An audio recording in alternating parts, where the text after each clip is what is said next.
Ravens fans, listen up. Something very serious is happening behind the scenes in Baltimore.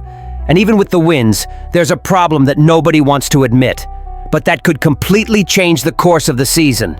Stick with me until the end, because what I'm about to tell you explains exactly what's holding the team back, and what could explode at any moment. And before continuing, subscribe to the channel, leave a like that really helps, and comment below. Are you worried about the Ravens' future? I want to know your opinion. After the Ravens' 23-10 victory over the New York Jets, Lamar Jackson. His numbers were modest. 13 completed passes out of 23 attempts for 153 yards. And Baltimore managed only 241 total yards. The Ravens converted only 2 of 11 third downs and were outnumbered by the Jets in total yards, even with New York committing 2 turnovers. Baltimore scored 20 of its 23 points in the second half, relying heavily on Derrick Henry, who scored 2 short touchdowns to breathe life into a lackluster offense. When questioned about the slow start again, Lamar didn't downplay the situation. We need to execute better. A lot of things need to improve. We need to score more points. Our defense has been exceptional in the last few weeks. We started to get going in Miami, but we haven't been able to maintain the momentum since then. We need to finish the plays. Despite missing 3 games this season due to a hamstring injury and dealing with knee and ankle issues that kept him out of practice on the last 2 Wednesdays, Lamar refused to let injuries become part of the narrative. Instead, he focused on accountability, rhythm, and urgency, especially now that the Ravens have recovered from a disastrous 1-5 start to a 5-game winning streak and share the AFC North lead with the Steelers. It's a great feeling. I wish we were in a better situation, Lamar admitted. But we've won 5 straight games and we need to keep going. This division is tough. This league is tough. We just need to keep moving forward. Now, all eyes are on the Thanksgiving Day game against the Bengals, the main stage. A divisional opponent. A chance to prove this offense can keep up with its defense. But before Baltimore can solve its scoring problems, Lamar's message revealed something deeper. That the games aren't being won by chance. They're being won because a different player has quietly become Baltimore's secret weapon this season. And that brings us directly to the second part of this story. The Ravens player who dominated Week 12 in a way few punters in NFL history have managed. Before John Harbaugh became a Super Bowl winning coach, he lived and breathed special teams.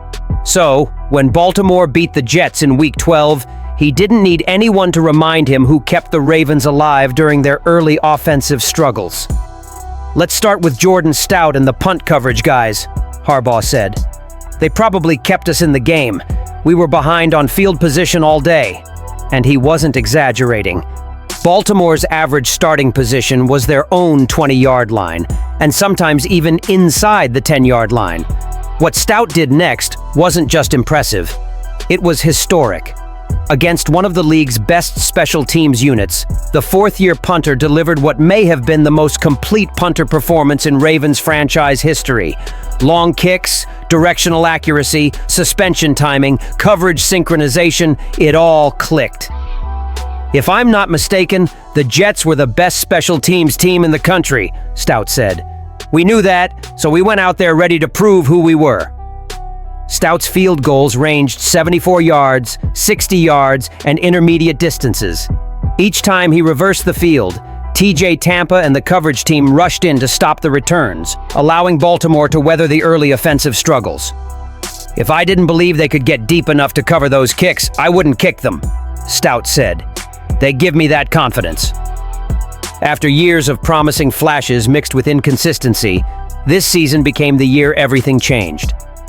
With his rookie contract nearing its end, Stout received a direct message from special teams coach Randy Brown. "Play well or be replaced." He told me, "If you play badly, we'll waive you. If you play well, we'll renew your contract. If you play really well, I won't say the rest," Stout joked. But his performance speaks for itself. A career-best average of 51.42 yards per punt, rumors of a Pro Bowl selection, and all-pro expectations. Harbaugh sees this too. He's made a huge leap. Like a reliable weapon, the story of Week 12 isn't just about another win. It's about a team that's winning in every way possible, even when the offense isn't. And if Baltimore can align all three phases of the game simultaneously, the AFC North may have no idea what's coming next. So, Ravens fans, after the offensive explosion and our punter's historic performance, do you think Baltimore is closer to solving its problems? Or does all this show that the team still relies too much on individual miracles? Comment below. I really want to know your opinion. And of course, subscribe to the channel, leave a like. It helps, because there's a lot of hot Ravens news coming soon.